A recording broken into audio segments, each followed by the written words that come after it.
Welcome to the Eye of the Needle podcast, where we discuss healthcare innovation and explore how visionary entrepreneurs and change leaders are reshaping the future of our industry.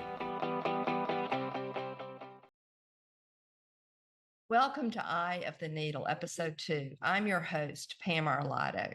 Change is hard.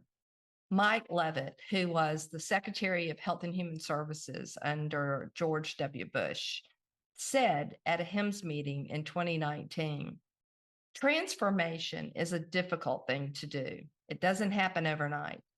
I like to say we're 25 years into a 40-year transformation of the healthcare industry. That's a long time. In our first few conversations, we will highlight the tough but rewarding journey of change leaders, entrepreneurs, and organizations who are working to transform and innovate in the healthcare industry. Those who are successful and those who fail. I want to start at the core of our industry, physicians, how they think, how their incentives may be different, and why they resist change. Hello and welcome. I'd like to introduce you to Dr. Douglas Monroe. He is a dear friend. We've known each other quite some time as we've worked together to change this broad healthcare industry of ours. Doug, welcome. Thanks so much, Pam. It's great to be here. So let me tell you a little bit about why I asked Doug to join us today. As I mentioned, Doug is a change leader. He has worked as a consultant, as a physician leader within health systems. He's had his own company, and now he's with a large global consulting firm that changes across this broad industry of ours. So, Doug, I know you have an interesting background and a number of passions. Would you tell our audience a little bit more about yourself? Well, thank you for all the superlatives. They were very complimentary. I've also received some over my career that weren't quite as complimentary as yours, so I do appreciate that. I guess it's important to mention first that I am a fourth-generation physician. Both my great-grandfather and, interestingly, my great-grandmother were both physicians, and it is the family business. My wife and a number of my immediate family are physicians, and so I have always felt deeply connected to healthcare and more specifically patient care. However, when I was doing my undergraduate degree, I was focused on literature and history. And so following earning that degree, I went back and took some sciences and applied to medical school.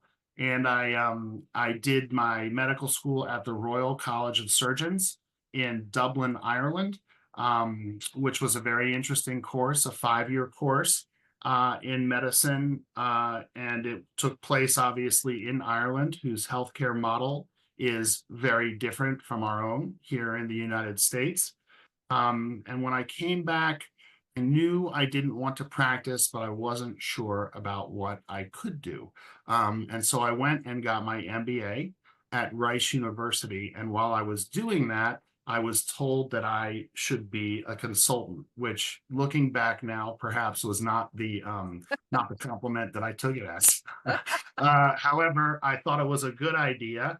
And so in a roundabout way, began consulting after that postdoctoral research fellowship between business school and consulting at Wellspring Partners, which is a little boutique firm, which was quickly acquired by Huron Consulting Group. And we all worked there for a while, Pam, and I believe that's where I met you through our Wellspring Partner mutual friends. Right. And spent time doing that, and then served as the System Director of Quality, Patient Safety, and Infection Control at Memorial Hermann Health System, which is our big health system here in Houston. And then went back to consulting with the same people from Wellspring who had started another firm who you're familiar with.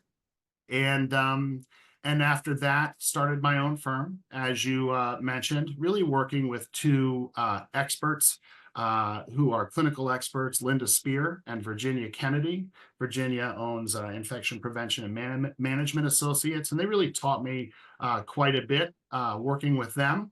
And then following that, recently took a position with the Fezzo Management Consultants outside of the healthcare world, really focused on manufacturing of anything. We often say anything you can buy at Costco, we consult for, and that includes life sciences. So the pharma industry, the medical device industry, and really, consulting is fairly similar across industries, although the industries are very different. And it's really about performance improvement and optimizing what you're doing now. The same as healthcare consulting. And so that's what I'm focused on now.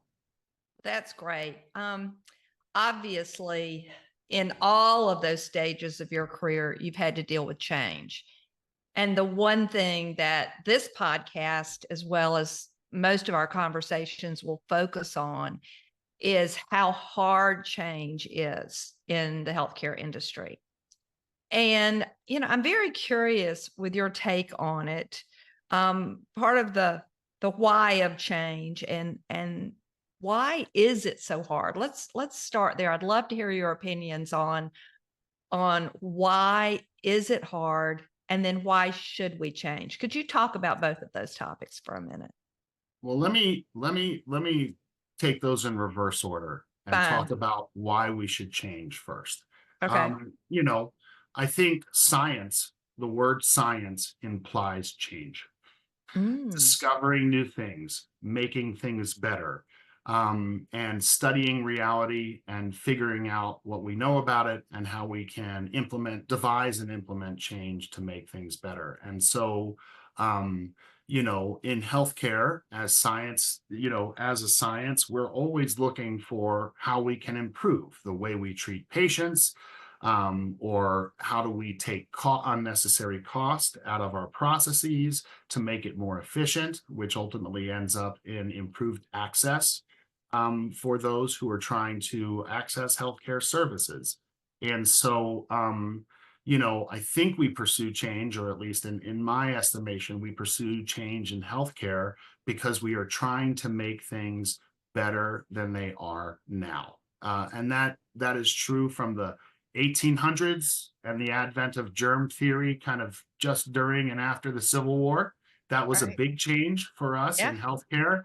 And it took a while too. It didn't happen overnight. It didn't happen overnight, I believe the earliest evidence for surgery comes from prehistory, where there are evidence of prehistoric man drilling holes into their skull. Assumedly, we would guess to release the pressure from headaches, which if you've ever had a headache, maybe you indulged the night before, you realize that, yes, putting a hole in my skull is something I would consider, especially if I didn't have Advil or Tylenol around. And since then, we've been changing things to improve our techniques to alleviate human suffering and disease. Your first question, which I'll answer second, which is why is it so hard to change?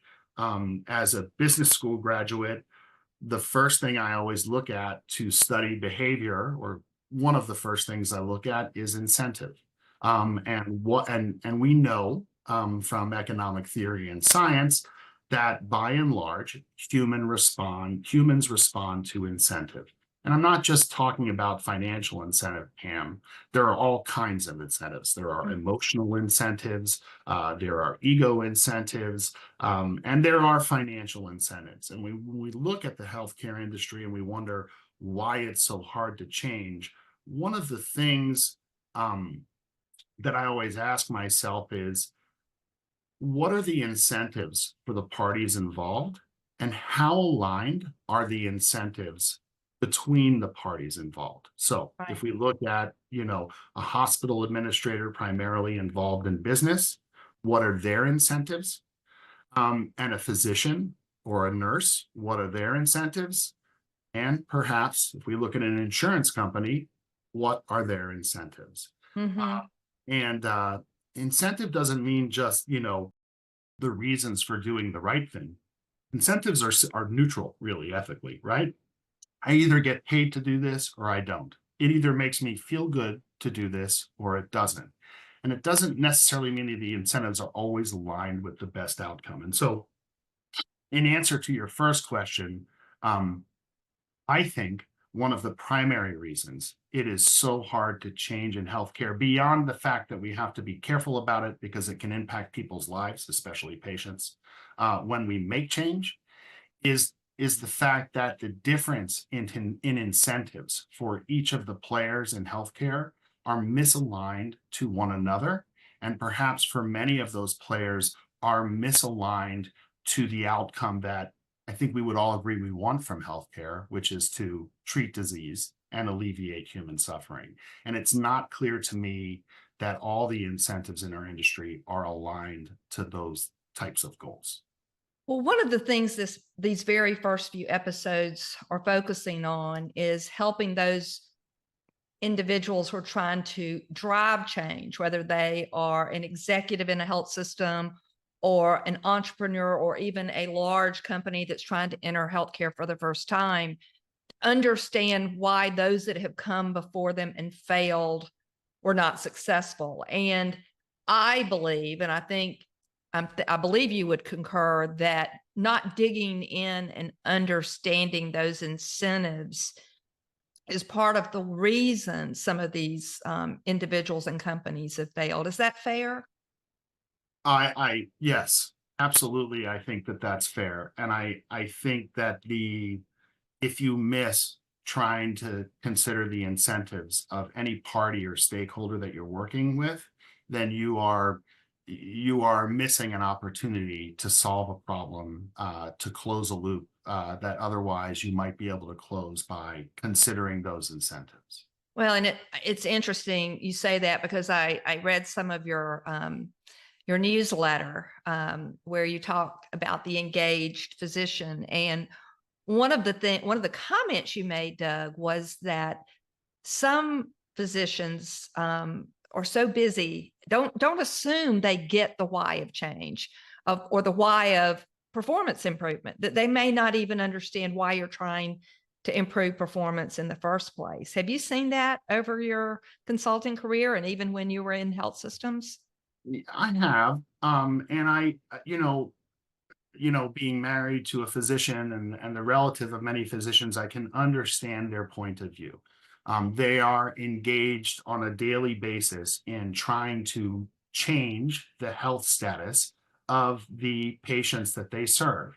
And many times anything that distracts them from that feels like something that is extraneous and that takes away from the optimal provision of patient care in their eyes. I think furthermore, when a physician is engaged to create change and it doesn't end up well, that negative stimulus sits heavily in their mind because of the cost of a failed effort. And the cost of a failed effort is lack of more time spent providing patient care, which is normally why they went into to be a physician or a nurse or clinical support staff in the first place. And so they're very sensitive to that. And I think beyond that, in medical school, they teach you look for what you know. And what that means is when a patient comes to you with a problem and you aren't aware of all the different pathologies that could contribute to this problem, you are highly unlikely to diagnose the correct pathology. And I think for many physicians who spend their time and their careers really focus on practicing medicine, a lot of them come to the conclusion that the reason why leaders are ineffective, even when those leaders are practiced physicians, is that they don't practice medicine. And they do this because I think many times they're diagnosing what they know, and they know how to practice medicine. And so the absence of practicing medicine leads them to diagnose that as the chief complaint for a problem that they have working with leaders and trying to institute change. When really a practicing physician and their job responsibilities and a practicing leader in healthcare and their job responsibilities are very different, and because of incentives are sometimes tragically at odds with one another. Well, and as you know, I live in the world of digital health and IT. And many of the companies that try to bring in these big technologies get so frustrated with what they call the risk averse culture of our industry. And what you've just explained kind of puts a different light on not risk aversion as much as safety and wanting to do things on behalf of the patients. Would you talk about that for a minute? Well, I mean, truth is that what's economically good for a hospital may Mm-hmm. not be what's clinically good for a patient. Mm-hmm. Period. The end. And Mm-hmm. that, in healthcare, we're in the business of providing services, right? Not stuff so much, but services. And so a hospital may be in a situation where providing the most optimal care for a patient runs directly contrary to what is financially beneficial to them. And again, one of those tragic misalignments that I mentioned earlier. Um, and so I think, many times physicians see these interventions as primarily financially focused, Mm-hmm. um, and many times without the best, what's best for the patient considered. Um, Mm-hmm. and if you consider the incentives for hospital administrators and leaders, many times you can understand why they might be pursuing that. I also think there's another component to that. I have this Punnett square that I make with competence and incompetence along the top and consciousness and unconsciousness in the bottom. And the idea that you can be consciously competent or consciously unconsciously competent is something that, where you don't know how good you are, but really you're really good at it. I Right. think in the healthcare industry in general, the idea of conscious incompetence becomes very important. We are all super specialized in our clinical fields or in our business fields. And being a great track runner does not necessarily make you a fantastic physicist. And the reverse is also true from my understanding of Einstein. He was a particularly poor athlete. Now, I don't really know that, but Well, let's let's just just assume he was. let's just assume that he might have been. Um, and I think physicians and administrators all often run into the trap of I am a master of my own domain, and they transfer that knowledge to thinking I'm a master in everything else. We see this with physicians who have mastered their own domain and go out and make investments and that maybe All the don't time. perform as well and don't have the same outcomes as their surgical interventions, right? Makes so much sense. And I mean, you talk about the degree of specialty and the fragmentation and the silos of the industry. As you mentioned, you had watched the framework we put together in the very first episode where we went from 1.0 to 4.0. And one of the big components of that is getting out of our bricks and mortar silos and moving to a level of collaboration so we can learn from each other. So payers can learn from providers and the companies that serve them, as well as the life sciences industry and other components, but of this very fragmented world we're in. But one of the challenges I see quite frequently is when a new company or a new leader first enters this market, they say healthcare and they kind of lump it all together.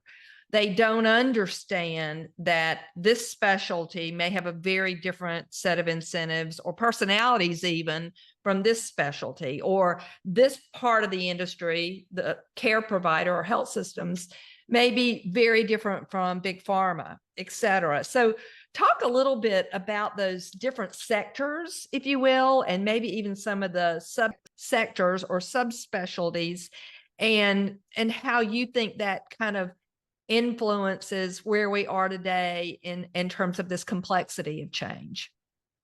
Well, let's start with the area I've got the most experience in, which is hospitals and Okay. healthcare systems. Okay. And, I think some fragmentation in the industry is good. I Okay. think, specializing, the human body is very complex. And so specializing in the brain, like my wife, who's a neuroradiologist, is important because you are able to absorb and hold a very deep level of insight about the brain that would be much more difficult if you also had to study the liver, the spleen, and everything else to a certain extent. But her specialty, neuroradiology, is very different than many other specialties out there. And so when we refer to physicians as one big homogeneous group of physicians, that's not really true. There are, I think, in general, and I'm generalizing here, differences in personalities between physicians and in different specialties, and that should be no surprise. If you want to be a neurosurgeon, you're a person who can probably withstand being on your feet for 12 hours and working through a hole in the cranium the size of a quarter. I don't have that kind of focus or that kind of constitution to be able to do that. And I'm so glad that there are people who can focus like that and have that sort of constitution. It's a very different practice pattern from being a pediatrician, a general pediatrician, who spends time with patients, gets to know the families, and really is deep in terms of their connection with their patients and seeing them, as they grow and become adults. And so it shouldn't really surprise us that people in medical school are in some ways attracted to their specialties because of the people they are. And there are, I noted in my medical school class that not everyone, and I'm sure they would be the first to tell you this, not everyone was like me. And not everyone was like everyone else either. And that's why, part of it is the wonderful diversity of human beings being attracted to do things that they enjoy doing, whether that's surgery, medicine, or something in between. Then there is fragmentation, which is again natural between the business side of any hospital or healthcare system and the clinical side. We often used to say in consulting, there is no mission without a margin, right? That's right. That's And right. in this society and the way we have it set up, if a hospital isn't turning a profit, the hospital will either be closed, or even if they are turning a profit, if the profit is in comparison to other systems not high enough, they will be swallowed. And fun fact, I just read an article that said in 2024, there's still 40% of hospitals out there that have negative margins. And so that's going to impact patient care ultimately, and the mission of those clinicians if those hospitals go out of business or are moved into a different part of the industry because of those margins. Yeah, absolutely. And I think the other thing we're seeing in our industry is, kind of consolidation of healthcare providers with these large systems. And I guess, your call on that, and that's another by way fragmentation in our industry. Are you a part of a large system centered around an urban area, or are you practicing in a hospital that serves a rural community where you're 2-3 hours away from the nearest major health system? I saw in one of your newsletters, you even talked about the old problem of town versus gown. And for those outside of healthcare, they may not even know what that means, but talk about even that creates misaligned incentives and fragmentation. Yeah, I worked with a healthcare system once, which really had that problem. There was a large academic hospital that provided an awful lot of indigent care to the community in a, I would say an urban setting. And, kind of almost right across the street, there was a private hospital where there was no residency and fellowship or academic presence. And they largely serviced the more affluent section of the same community. One of our charges as consultants at the time was to consolidate these two very different hospitals. Very different cultures. Very different cultures. And you can see that fragmentation between the academic and the private physicians when we went to them and we said, we'd like to, began to kind of build bridges between these two hospitals because we think it would benefit the patients of both. And the academicians said, no, that's not possible. We can't be as productive as the private folks because we have to teach residents and medical students, and that takes time away from patients. And when we went to the private physicians, they say we couldn't possibly do that because because our productivity, we could do that, but our productivity will go up because we will have medical students and residents. And so you've got folks from one side saying we can't do it, we teach too much, and folks from the other side saying, well, we could do so much more if you would just give us these students to come and help work with us. And quite frankly, both sides were right and wrong at the same time. But it might be surprising to the general public that even physicians who practice in different settings are fairly ignorant about physicians who practice in other settings. And that makes sense because you spend your whole career practicing in an academic medical center and you never visited a rural hospital. You might not be that familiar with their challenges. And then you layer in payers and companies trying to sell into this environment, whether they're medical device or data and technology, or even pharma trying to work with so that creates a lot of misunderstandings, politics, and difficulty changing, I would assume. Oh, I mean, yes. And again, yet more fragmentation in the system. And the fragmentation in my mind doesn't come from, I'm a neurosurgeon, you're a pediatrician. I'm a pharma company, you're a hospital. It comes from the misaligned incentives. That's what fragments us. So right. If you think about, and you mentioned the payers, right? What is a payer incentivized to do? What's the basis of their business model? And as far as I can tell, never having worked for a payer before, the idea is to take as much money in as possible. And at the end of the year, if you haven't given close to as much money as you took in out, then you're good, you're profitable, right? And that makes sense to most businesses. And in fact, when you look at the pharma industry and the med device industry, their incentives are pretty clear. It's let me make something of value, which I can go and sell, and that will create a profit for me, which I can distribute to my employees, but also reinvest some of that profit into making the next good drug, or to making the way I make drugs more efficient so that they're cheaper. Okay. And I think the insurance industry largely, has incentives that may be at odds with what we want to accomplish as a hospital, and perhaps at odds with what any physician would want to accomplish for their patients, which is, regardless of cost, I would like to optimize this patient's health, or if that's not possible, alleviate their suffering as much as possible. The incentive misalignment between a hospital that is struggling to survive financially, and I think as we look across the country now, you'll probably agree with me, when I was first starting out in healthcare, we would say gold standard profit margin for a healthcare system is 4 or 5 or 6%, Pam. Now you're in healthcare. You tell me, 4 to 6%, is that still the gold standard for hospital? No, we're lucky if they get 2 or 3 these days, for sure. And 2 or 3, yeah.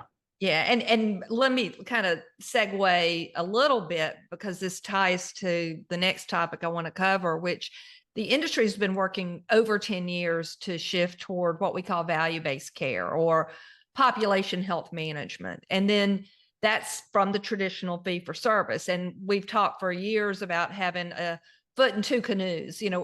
Organizations, clinicians, et cetera, are trying to operate in this world where one half of the body, if you will, the fee-for-service side, is incented one way, and the other half is incented in a very, very different way. And can you talk just a moment about this fee-for-service versus value-based care world and the impact it has on clinicians as they're trying to deliver care, and And ultimately, what your thoughts are on that change and what it's going to, is it appropriate or should we think about it differently?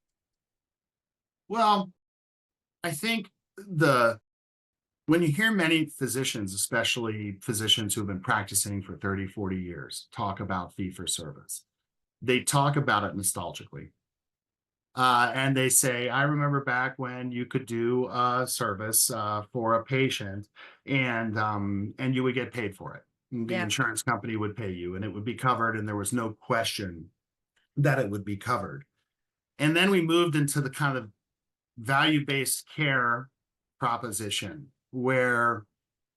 but at the same time, in parallel, there was a process to take money away from the provider side of healthcare that really intersected with value-based care, but could have just as easily been applied to the fee-for-service model. Okay. And so you have these physicians who practice when fee-for-service was huge, saying, when we were fee-for-service, I got paid a lot more.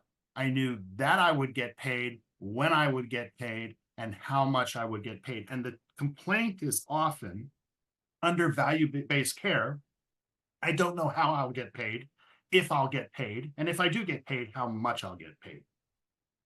But I don't think inherently that value-based care is evil. If we look at how we purchase anything as human beings, if you are in the market for a Jaguar or a Rolls Royce, you're looking for something that's high quality luxury goods. Some people might say that it's wasteful, but I'm not going to I'm not going to judge that myself. Okay. But you know what you'll get when you pay for it. And then if you're a practical folk and you just want to go get a Nissan or a Toyota, you know what you're paying for and that you'll get it. But in healthcare, that quality is obfuscated because of the amount of expertise you need to have to judge whether or not what you've received is a quality service. And by that, I mean, the neurosurgeon may be very affable to you as when you're their patient, and they may be lovely to talk to and be really concerned about your well-being. But that doesn't necessarily mean that they are the best neurosurgeon. And there is, again, I hate to pick on neurosurgeons. Let's move to cardiovascular surgeons. Okay, that sounds good. Probably fair. Because they're not the only ones. But I mean, and there could be a cardiovascular surgeon who might be rude in clinic and not so caring. But, in terms of surgical skill, might be a lot better.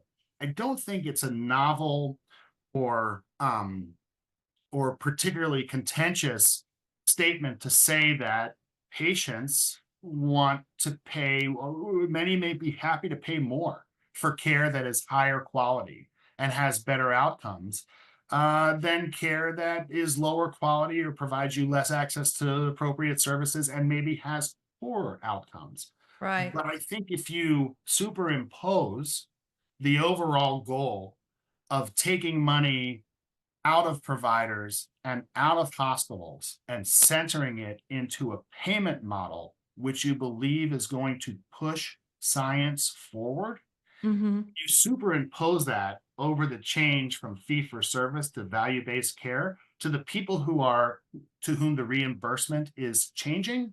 It feels like value-based care is a horrible evil and that it costs you a lot, when really it's just because of that concurrent change in where we decided to put the money to reinvest in healthcare. And whether we decided it on, consciously or not, we have shuttled a lot of those funds over to the payer industry, and we're relying on them to create change in healthcare.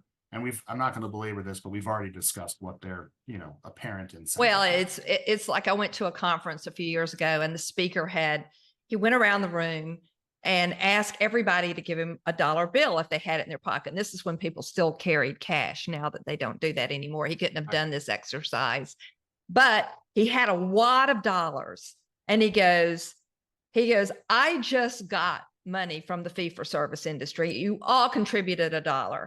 And he goes, now, and he threw it all up in the air and different people grabbed it. The dollars are still out there. They've just been redistributed in the industry. Enjoy your new dollar bills. So it was a great way to show same amount of money, but it's just going to different places. And it's back to those incentives that you talked about. Yeah. So Yeah. let's look at a scenario of you've been asked to come into an organization. It could be any, it could be a health system, it could be a payer, it could be a IT company for that matter. And you've been asked, what are the rules of physician engagement that we must adhere to if we're going to get those guys bought into this change we're trying to drive? And I know you've got some thoughts on that. So tell us a little bit kind of your basics of what it takes to engage with physicians, no matter what their specialty, no matter what their incentives, no matter how they're being paid. What are those rules of engagement? Well, I think the first rule, and I'm an old high reliability guy, and people have their thoughts about high reliability, but I do cling to two of the five high reliability principles that I think are the most important for physician engagement. I think those are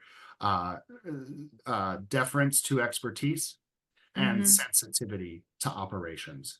From a healthcare or hospital leader's point of view, if you look at your clinicians, physicians, nurses, other clinicians, and clinical support staff, they are, without a doubt, your most expensive asset that you have for your health system. And in fact, many would argue that without them, you're not in business at all. Okay. Right.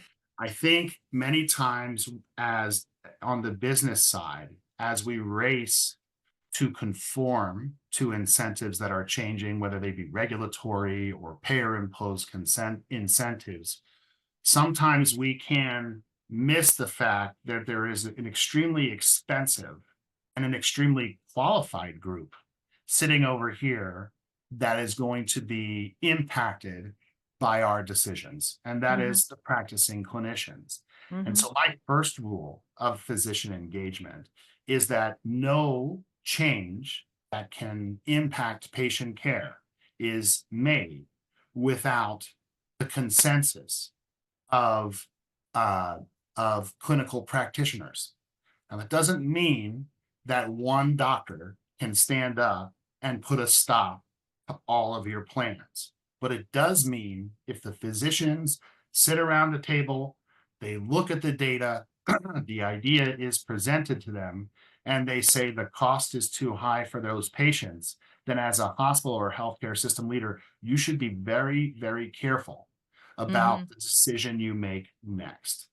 And but in that model, you're involving multiple perspectives from different specialties, different levels of the organization.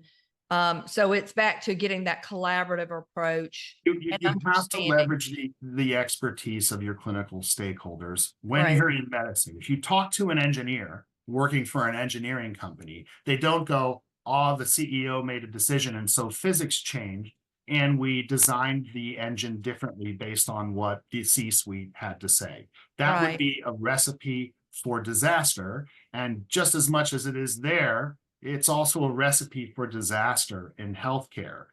Leveraging expertise within your hospital or healthcare system, as you mentioned, is not simple. It's complex. There are a lot of human factors involved. There also may be emotion, ego, and history, right? Where have you been before? How have you tried to make change? What is your current situation with your medical staff and your clinicians, and because of the history?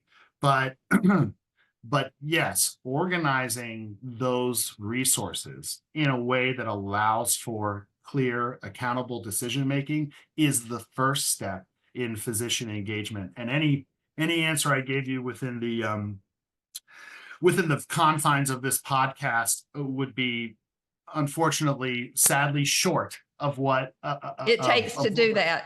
Right, because it's a very complex art and science. And I think one of the biggest problems today is those desiring the change, no matter what that change is, don't make that investment of it. It seems sometimes like it slows things down, but if you don't have the patience and persistence to do what you just described, you can be sure it will fail. I think you can look at countries across the globe where leaders do not get consensus to make change, and they are able to act much more quickly than those societies where we have democracy and consensus building and negotiation.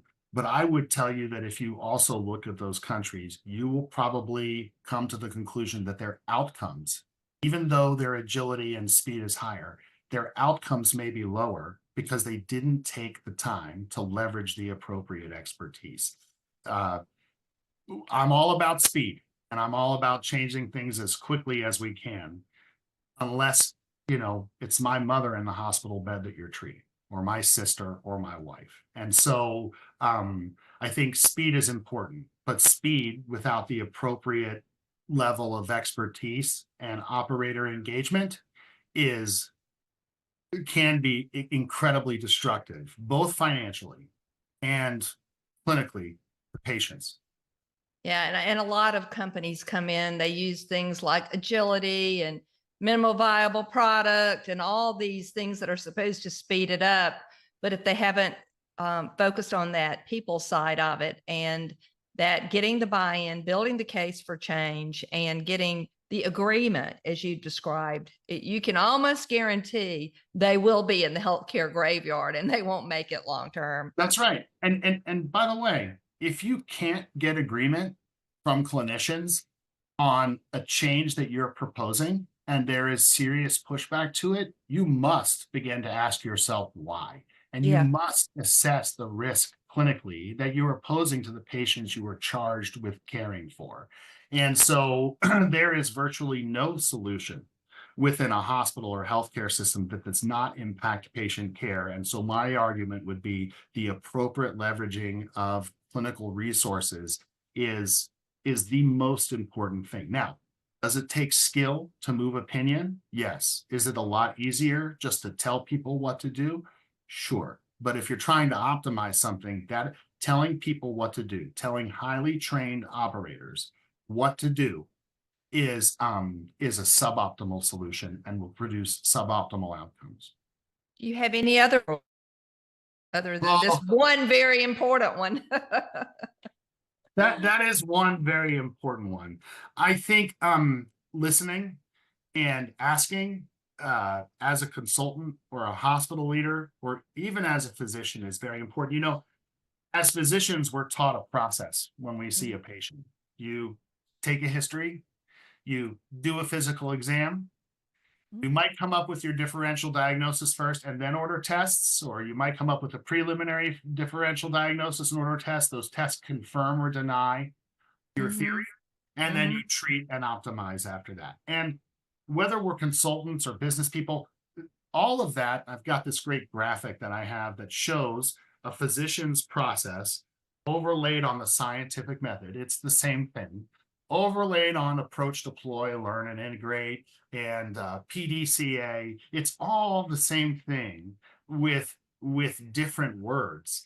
And so I think that in healthcare, the scientific method, and pretty much in any business, the scientific method is the best tool we have so far to do that. And the scientific method is not make a decision in your own head and then implement it no matter what anybody else says. It's, expose your opinion to scrutiny, challenge people to tear it apart. And if they can tear it apart, then you don't have the optimal solution. You need to go back to the drawing board. And I think a very important part about both of those rules, if you will, are the fact that it's not just one. We see a lot of companies say, especially startups and entrepreneurial companies, that they've got, say they're working with XYZ health system. It turns out they're working with one doc.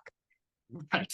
They're going to have, or they're working with one health system. And it's kind of like, you've seen one physician, you've seen one physician, you've seen one health system, you've seen one health system, and all of their issues are so different. And so getting multiple inputs and listening at multiple levels, I think is part of that secret sauce. Would you agree? Yeah, I absolutely do. We don't make changes, large changes and sweeping changes in science. Oh, one guy may get the Nobel Peace Prize, or the Nobel Prize for medicine, as recently happened at MD Anderson here in Houston. But I can guarantee you that that guy did not make all the decisions himself, that he had a team of experts who were working hard in the lab to achieve what they were able to achieve.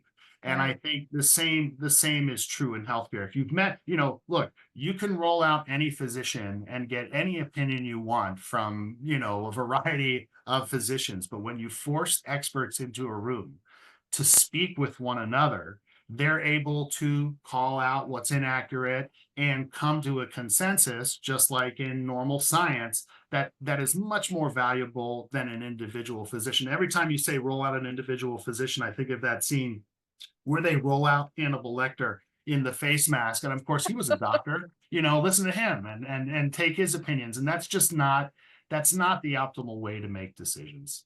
That makes sense. So, Doug, you're in a very different role today than you have been for most of your career. You mentioned that consulting has a similar methodology and process, but now that you're on the outside looking in at healthcare systems and the way that we improve performance or improve quality or change, do you have some new insights or new ahas or or different perspectives? What are your observations? I don't know that there's much new, but I definitely think there's a different perspective. And I hate to beat the dead horse here. But incentives are incentives. And if Mhm. you look, as we mentioned before, if you look at the pharma industry, if you look at the med device industry, look, complex industries, a lot of work goes into making the next new drug, the next new device that is going to help people. It's a long process. They have to invest a lot in that. And at the end, you may or may not have a payoff in terms of what you invented, because it may or may not be useful or withstand scientific scrutiny. But I think beyond all of that, in general, they have fairly clear incentives in terms of if they make the drug and it's effective and it stands up to scientific scrutiny, they get money for it. Now, in the system where I'm not going to take a stand on whether paying hospitals is the right thing to do. What I will say is, in the system that we currently have, a hospital that is financially unsustainable is doomed to one of a few fates that you and I know, which is closure, uh, you know, acquisition by a larger healthcare system, which may or may not serve the community where the hospital is as well as the smaller hospital did. Um, and so I think, and even if we look at the incentive structure for payers, it is, again, taking as much money as possible and pay out as little as possible is a financial incentive there. And so the difficulty in kind of working with each of these parties is the distance between their incentives and what those incentives, consciously or unconsciously, are likely to lead to. When you look at the manufacturing industry, by and large, the profit margin is much higher, which means leadership has more cushion to take risks in terms of change, but not even risks, just to take action. To change something that needs to be changed is easier when you have more cushion to work with in terms of financial resources. I think Right. anybody can kind of understand that on a basic level. So if you want the responsibility for improvement of healthcare to be in the hands of the people who are closest to the provision of patient care, then you must consider your physicians and your hospital systems as the primary place and the best place for those types of decisions to be made, because that's where, as we were talking about, that's where the expertise lives. And you Well, can go ahead. I was going to add that, interestingly, there's just a survey done, I believe it was by Modern Healthcare, about where the industry, and it was interviewing a number of the segments of this fragmented industry of ours where they believe the biggest opportunity for change exists, but also the use of some of the new capabilities of digital, et cetera. And they still said it's the health systems, the care providers. That's still the heart of what we're trying to accomplish in the industry, even though you might have virtual companies that provide care or payers that are providing care, lots of new models, but still at the heart, it's care delivery. Yeah, no, I often describe care delivery as the fiery core of healthcare, right? It just kind of like in the car industry, what you just said, just to, in my mind, when I boil that down, is you said the point of the car industry is to make cars. And the point of the healthcare, and we're shocked. I have to tell you, after all these years in healthcare, you and I are sometimes shocked to hear people say the point of the healthcare industry is to treat sick people, right? Yeah. Or keep otherwise healthy people healthy, right? Right. But there's not a whole lot of people saying that around. I think there are, but there's not as many as there could or should be, because they are responding to the incentives that they're working under. But yes, even in the manufacturing industry, you cannot change outcomes without changing people's behavior, no matter Right. how automated that process is, whether it is operator behavior, leadership behavior, or anything in between. Or customer behavior even. And customer behavior is in there as well. So, well, I thank you for your insights today. And I do this for each of my guests. I spring a question on them that I haven't mentioned beforehand. Great. And if you could change one thing that you think would make all the difference in our industry today, just one, but you think it could have broad reaching impact, what would that one thing be? I'm gonna suggest that it's not a thing, but it's an idea, and I'd like to outline that idea for you. Perfectly. Great. Wonderful. Gross oversimplification inbound. Okay, just as a warning, this is a gross oversimplification. Okay. When we started in this country, we had one mail service. It was the U.S. mail, and it worked okay for a while, and then it kind of got not as great, right? Delivery times were down. So as a result of that inefficiency, there were a couple companies, more than a couple, there were a number of companies that went in and said, we can fill this hole left by the public service. And, an example of those is UPS and FedEx, right? They were private companies that tried to steal business from a government sector. And in fact, they did. And not only did they do that, they caused a lot of stress onto the government mail system, right? Which forced the government mail system to change and become more reliable to compete for those customers. Now, were they the customers that wanted to get their package somewhere from New York to Hawaii in 24 hours? No, that's not the mail system's customers. The mail system's customers send a letter and expect it to be delivered within reason, within 3 to 5 days, or a package to be delivered in a longer period of time. But you have these other companies that are providing premium service, but their premium service, the cost for that is capped, not by them, but by the alternative of the government supplied mail service, i.e. you can't charge $800 to deliver a letter within 24 hours when you can pay 25 cents to get it delivered in 3 days. Okay. Right. That interplay between government provision of services and private provision of services, to me, is the best example of capitalism at work. Yes. I am a capitalist. Yes. That I can provide as an idea to think about the healthcare system. And let's be honest, Pam, I trained in Ireland where there was a public health system. What many people may not know is that in all of those countries that have public health systems, there is also a private option. The difference between an insurance company in a place like Ireland or England and a place like America is the size of the insurance company, which tends to be much smaller than the ones over here, and the cost for private insurance, Right. which is much less than we Right. have over here. Right. And so I'm not going to take a political point of view, Pam, because quite frankly, I do not see this as a political or ideological issue. I see Right. it as, how do we set up competitive frameworks and incentives to push an industry forward? We are obviously much more complex than the mail system, although logistics and supply chain are fairly complex. Mhm. But the idea that we can set up competition to move things forward, to me, is a very powerful idea that we should be thinking more about in healthcare.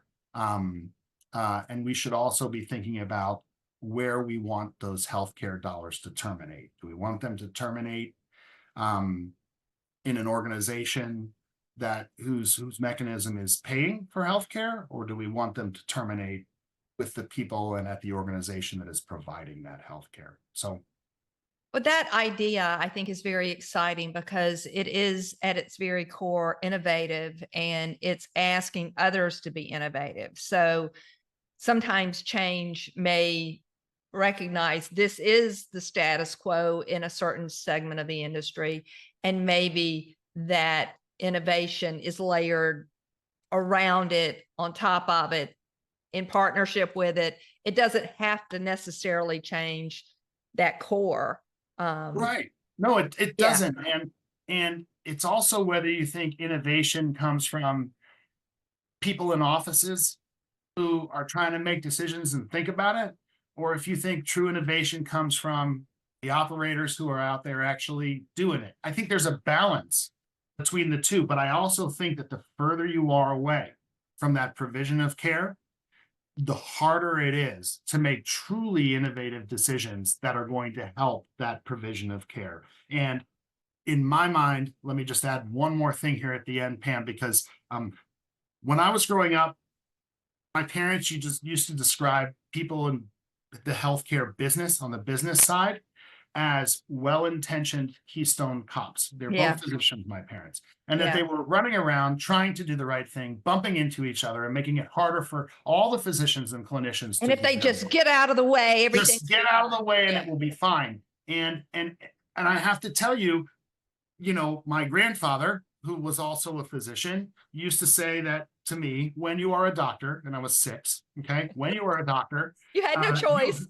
yeah, I was told you could do anything you want in life after you graduate from medical school. But he would say, when you're a doctor, you will not put on a suit and participate in administration because that is beneath you. And I will just say to any physician who repeats that, how do you think we got where we are today? If Right. physicians and clinicians absent themselves from the decision-making and leadership processes, then you will patently and provably have people who are not physicians and clinicians filling the leadership vacuum. As clinicians, we must be involved in this. And it does, in many ways, take us away from direct patient care. But what we have now, I think, is unacceptable to many, if not most physicians. And much of it is a result of suboptimal decision making that takes place without the benefit of clinician input. And so if you think about the distance between physicians and hospital administrators, and you start thinking about incentives, you want to ask yourself the question, who benefits most from the distance between the American Medical Association and the American Hospital Association? Who benefits most from the distance between the CEO of a hospital and the physician who is serving the patients in this hospital? I have racked my brain, and I can tell you that the patient doesn't benefit from that, the physician doesn't benefit from that, and the hospital administrator doesn't benefit from that either. And I will leave it up to your listeners to decide who might benefit from that sort of tension in our industry. Because it's absolutely a fact of everyday life. So thank you so much, Doug. It's been great having this conversation. And I'm going to get your contact information and make it available to our listeners in case anyone would like to reach out to you directly. But thanks so much. And I hope you have a great day. Pam, one more thing. Thank Yeah. you for doing this. Our industry needs these kind of conversations. Not maybe necessarily me, but the conversations that you will have going forward are incredibly important to solving the challenges that we have. And I'm going to be your biggest cheerleader, and I'll be tuning in because I know I'll learn some things. So thanks for having me, and thank you for the service you're providing. Thanks so much, Doug. I appreciate it.